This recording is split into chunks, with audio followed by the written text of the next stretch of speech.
what he did was a political ripple that has grave economic impact on our country, because as a international banker, that ripple that he created may burn the house down. Nagpahayag ng pangamba si Aklan 2nd District Representative Teodorico Haresco sa epekto ng mga bagong pahayag ni dating Presidenteng Rodrigo Duterte.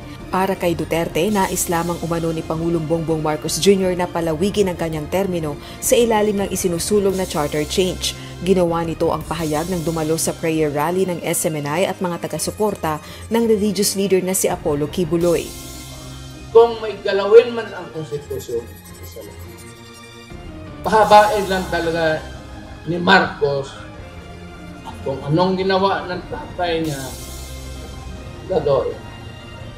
Ayon kay Congressman Haresco, makaapekto ito sa imahe ng Pilipinas sa international community na nililigawan ng PBBM administration upang magkaroon ng dagdag pamuhunan sa bansa. There will be some suspended animation from all these targeted foreign direct investments into our country with that move of our honored former president. Bilang buwan ng kapayapaan para sa mga Muslim, pagkakaisa naman ang panawagan ng chairperson ng House Committee on Muslim Affairs sa dating Pangulo. So what's in the bottom of our hearts is that our nation will succeed in moving forward peacefully and united, both Muslims and Christians alike. And it will be very difficult for us to do this when two great leaders are fighting against each other, President Bongbong Marcos and former President Rodrigo Roa Duterte. Samantala, kwenestyon ni House Assistant Majority Leader Francisco Paulo Ortega ang timing ng pahayag ng dating Pangulo.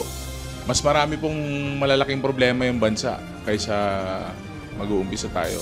Stir the pot with political problems, political accusations. So, I encourage them na tulungan natin yung gobyerno natin, tulungan natin si Presidente Bongbong Marcos kasi ang aga po ng politika.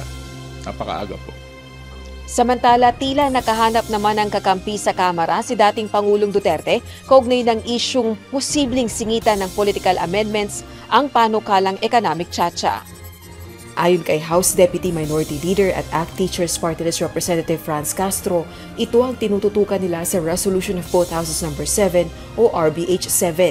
Layo ng hakbang na luwagan ng economic restrictions ng 1987 Constitution sa public utilities, education at advertising.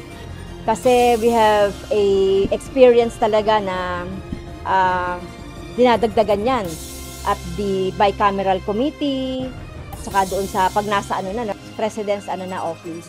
So, kaya posible yon. Kaya nga sinabi ko nga kahapon, tiniyak ko sa sponsor na isasama niyo ba dito yung mga political provisions. So, sinabi naman ng sponsor na hindi daw. Pero hindi tayo nakatitiyak doon. Paulit-ulit naman ang pagtitiyak ng House leadership na walang masisingit na political amendments sa isinusulong na economic tsa-tsa ng administrasyon. Rosa Licoz, UNTV News and Rescue. Diyos ang aming sandigan, serbisyo publiko ang aming pinahahalagahan.